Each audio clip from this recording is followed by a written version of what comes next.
paz de nosso Senhor Jesus Cristo. Quero-vos, nesta tarde, trazer aos nossos corações uma pequena ministração da Palavra de Deus que se encontra em 1 Reis, capítulo 17. Vamos ler alguns versículos desta palavra do Senhor.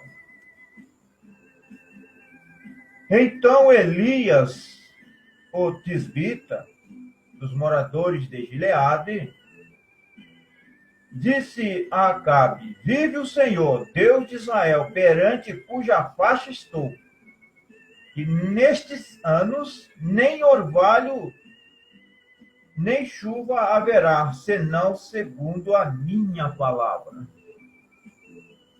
Isso está escrito em 1 Reis, capítulo 17, verso 1. Apenas 2 versículos para a nossa meditação. O profeta de Deus, baseado nessa escritura, ele nos trouxe uma mensagem de ensinamento, de advertência para todos nós, e que nós possamos acatar, receber de Deus esta advertência que foi trazido pelo servo de Deus, o profeta que Deus prometeu para esta era. Ele nos trouxe uma mensagem intitulada Esteja Certo de Deus. Ele diz, se falando aqui do reinado de Acabe. Acabe foi um rei de Israel, um dos reis mais perversos de todos os reis que reinou em Israel. Acabe, segundo o profeta de Deus, ele foi um dos mais perversos. E ele se envolveu com a idolatria através de um casamento errado, fora da vontade de Deus. E através daquele casamento errado, ele trouxe, através de Jezabel, a idolatria para dentro da nação de Israel. E Deus abomina esta coisa maligna que ele fez. E aquilo trouxe problema, consequência para Israel, para todo o povo de Israel. O profeta nos adverte: o que Israel fez, esta nação também tem feito e está fazendo. Aquela deve ter sido uma manhã terrível. Estava tão quente e poeirenta, e as pessoas estavam na rua passando fome. E a terra estava tão quente como que para ser queimada. Tudo isto era o reflexo de seus pecados e sua decadência moral. Não é o que tem acontecido hoje, nesta era que nós estamos vivendo? Decadência moral, decadência espiritual. Vocês veem? Acabe estava reinando em Israel. E ele era o mais perverso de todos os reis de Israel. Não havia lá nenhum rei tão perverso quanto Acabe. Pois ele, sendo ensinado e sabendo melhor, caiu não permanecendo, desagradando a Deus em tudo que ele fazia. apesar dele ter um grande sistema militar, as pessoas prosperarem. As pessoas estavam prosperando muito sobre o seu reinado. Porém, de todas as formas, você não pode ir muito longe.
tudo certo se eles participassem de algumas de suas coisas mundanas.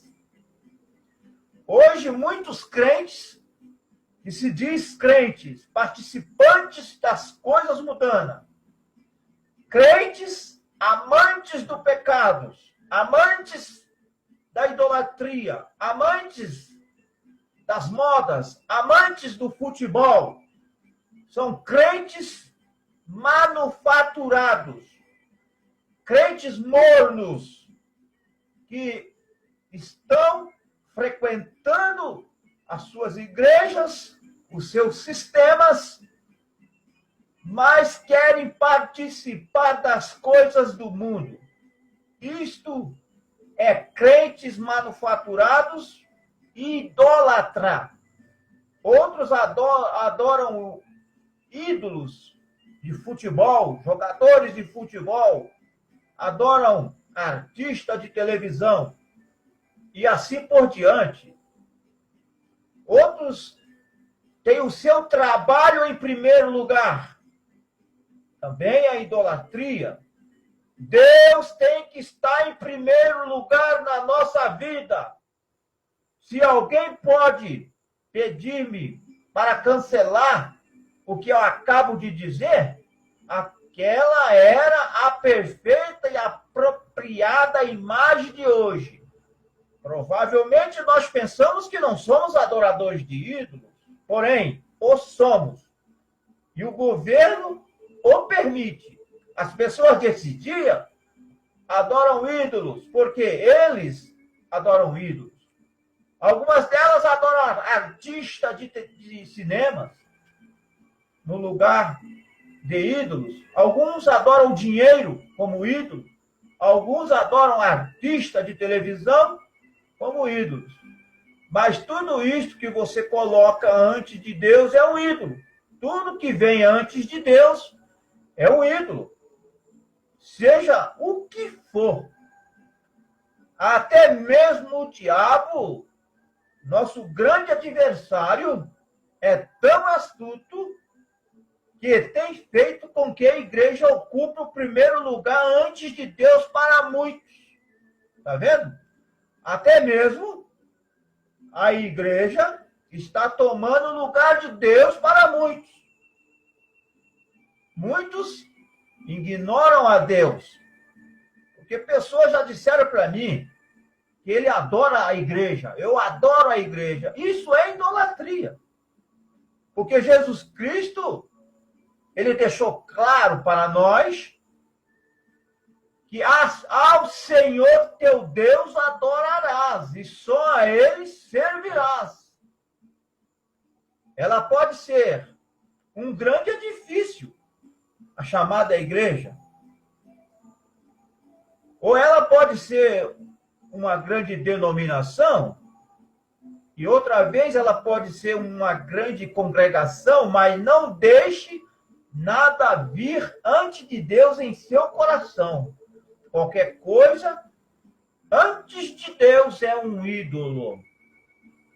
Porque a igreja, na verdade, baseando-me na palavra de Deus, a igreja são membros que nasceram de novo e foram redimidos, lavados no sangue do Senhor Jesus Cristo e que receberam o Espírito Santo. Estes, sim, são membros da igreja de Jesus Cristo.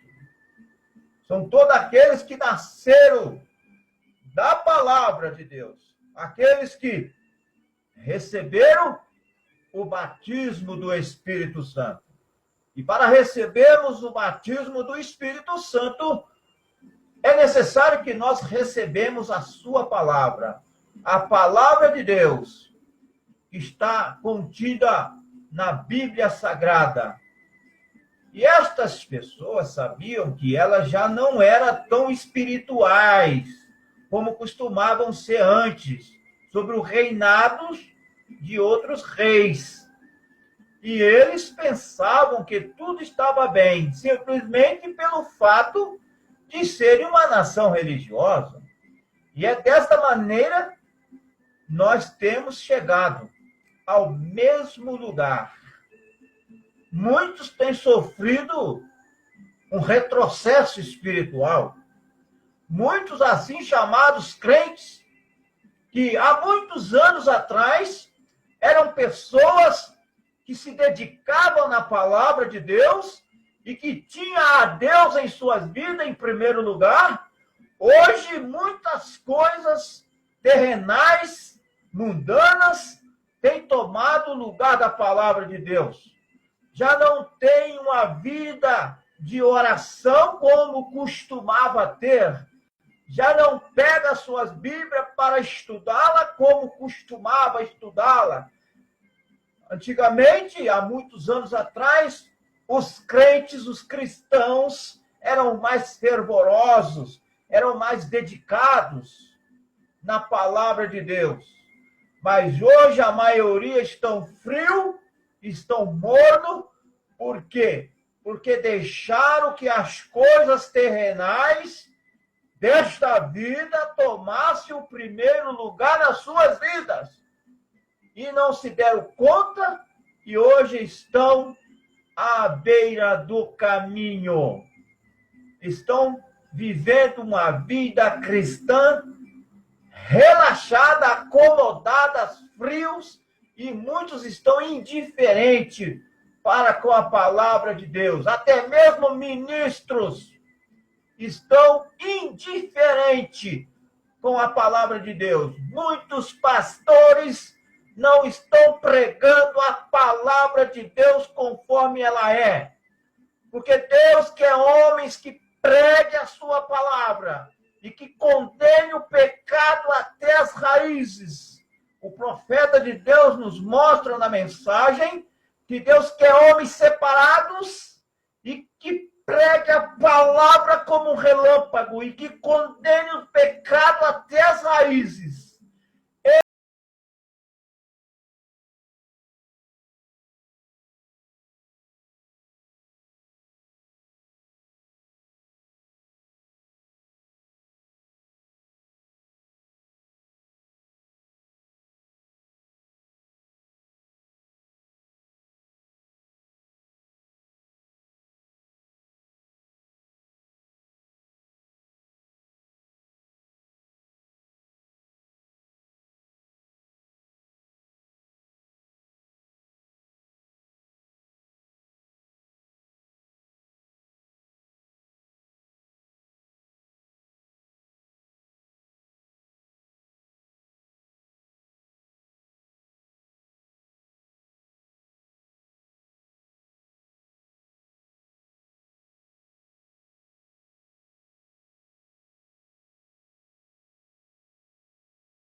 Porque Jesus Cristo, ele prometeu que ele voltará para buscar uma igreja lavada e redimida no seu sangue. Ele comprou uma noiva no Calvário, aqueles que têm os seus nomes escritos no livro da vida do Cordeiro desde antes da fundação do mundo. Estes tais que permanecerem na verdade de Deus, na palavra de Deus, é que receberão o Espírito Santo e serão selados com o Espírito Santo, para que quando aquele dia se aproximar, chegar o dia do arrebatamento, você esteja pronto para encontrar o Senhor nos ares. Agora, alguns meses atrás, estava conversando com um bom amigo meu, e ele me dizia, irmão Brana, eu creio que o Senhor atira por terra os Estados Unidos. Logo acrescentou, você sempre está rugindo contra o pecado. E como é que Deus há de castigar esta nação? Eu disse, ele tem que fazê-lo para ser justo. Não somente os Estados Unidos, mas todas as nações que têm virado as suas costas para Deus. Deus trará juízo, porque assim a palavra de Deus diz. A palavra de Deus nos diz lá em Salmos, que os ímpios serão lançados no inferno, e todas as nações que se esquecem de Deus, todos aqueles que têm virado as costas para Deus, serão lançados no inferno. A menos que se arrependa antes que esteja tarde demais. Caso contrário, é inferno mesmo. Não tem como rodear. A verdade de Deus não tem rodeio. Ou nós nos arrependemos de todos os nossos pecados, como pessoas, como nações, ou a consequência é lago de fogo. Porque a Bíblia diz que nenhum injusto herdará o reino dos céus. Nenhum. Ele disse, meu irmão, mas irmão Brana, você se esqueceu que esta nação foi fundada sobre as Escrituras. E os nossos antepassados vieram para cá. E Deus nos deu esta herança. E nós somos uma nação religiosa. Isso não quer dizer nada. Ser apenas um religioso não significa nada para Deus. Pertencer a uma organização, pertencer a uma denominação, isto para Deus não significa nada. Deus está chamando homens e mulheres para nascer de novo, receber a sua palavra, obedecer os mandamentos das Escrituras. Eu pergunto, qual igreja, sistemas denominacionais receberia o apóstolo Pedro para pregar nos seus púlpitos? Qual sistema, organização, denominação receberia o apóstolo Paulo para pregar no seu púlpito? Porque o apóstolo Paulo condenou mulheres pregadoras. Me mostra na Bíblia onde o Senhor Jesus Cristo ordenou alguma mulher para pregar o Evangelho. A Bíblia nos mostra claramente, em São Mateus capítulo 10, Jesus Cristo comissionou 12 homens. Em Lucas capítulo 10, ele comissionou mais 70. Era tudo homens. Ministérios da palavra é para homens. Se você não crê nisso, você é um incrédulo, uma incrédula. E todos aqueles que são incrédulos serão achados no inferno. Porque aqueles que não crêem na palavra de Deus, conforme ela tem sido nos ensinada, Isto é incredulidade. Esse é o único pecado que te levará ao inferno. É a incredulidade. É não crer nos escritos de Deus. Porque os apóstolos de Deus, eles pregaram, inspirados pelo Espírito Santo. Em 1 Coríntios, capítulo 14, versículo 37, o apóstolo Paulo, pelo Espírito Santo, ele disse: se alguém cuida ser profeta ou espiritual, reconheça que as coisas que eu vos escrevo são mandamentos do Senhor. Então, o que o apóstolo Paulo, o apóstolo Pedro, o apóstolo João, o apóstolo Tiago, todos os apóstolos de Deus pregaram, foram mandamentos de Deus. Se nós não cremos nesses mandamentos de Deus, como vamos herdar a vida eterna? Se somos incrédulos à palavra? Se queremos herdar a vida eterna, primeiramente, temos que ser crentes verdadeiros. Crentes verdadeiros na palavra de Deus. Para que assim você possa receber o Espírito Santo e ser um cristão verdadeiro. Que confia somente na palavra de Deus. Que se posiciona na palavra. Porque quando aqueles discípulos abandonaram o Senhor Jesus Cristo, porque muitos dos seus discípulos não criam no Senhor Jesus Cristo, porque bem sabia Jesus quem é os que não criam. Ele mesmo disse, isso está no Evangelho de São João, capítulo 6, a partir do verso 60.